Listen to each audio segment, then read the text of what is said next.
Γεια χαρά, αυτό είναι Unboxing. Χρήστος εδώ και σήμερα θα κάνουμε ένα review σε ένα όμορφο gadget της Xiaomi, το Redmi AirDots 2. Είδου το συγκεκριμένο με τα όμορφα AirDots μέσα, αυτά εδώ τα όμορφα μικρούλια και πάρα πολύ πρακτικά AirDots. Λοιπόν, η Xiaomi αποφάσισε να βγάλει το συγκεκριμένο μοντελάκι για να μπορέσει να βοηθήσει τον κόσμο στην καθημερινότητά του, να ξεφορτωθεί από τα χέρια του το κινητό και να μπορέσει να βάλει αυτά τα όμορφα πραγματάκια στα αυτιά του και να μπορέσει να λειτουργήσει την καθημερινότητά του καλύτερα. Τα συγκεκριμένα AirDots έχουν 4 ώρες λειτουργίας το καθένα και θα σας εξηγήσω σε λίγο γιατί λέω το καθένα. 150 ώρες χρόνος αναμονής. Έχει 10 μέτρα εμβέλεια από το κινητό, εκτός αν έχει τοίχους μπροστά, οπότε λίγο μειώνεται.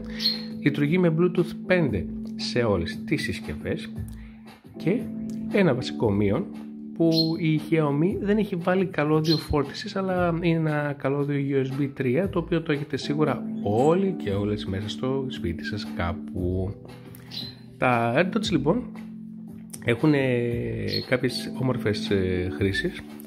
Απλά πατώντας επάνω εδώ ενεργοποιείς, με λίγο παρατεταμένο μπαίνουν σε κατάσταση για συγχρονισμό με το κινητό.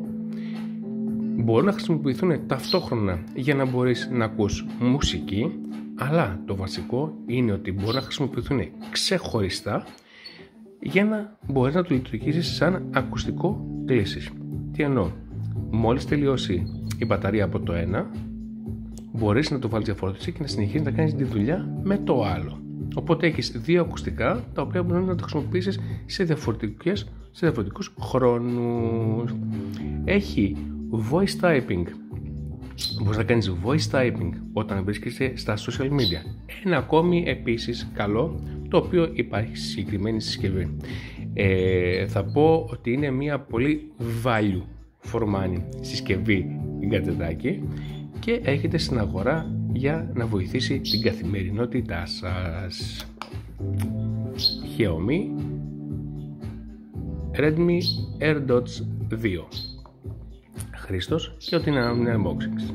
Γεια χαρά.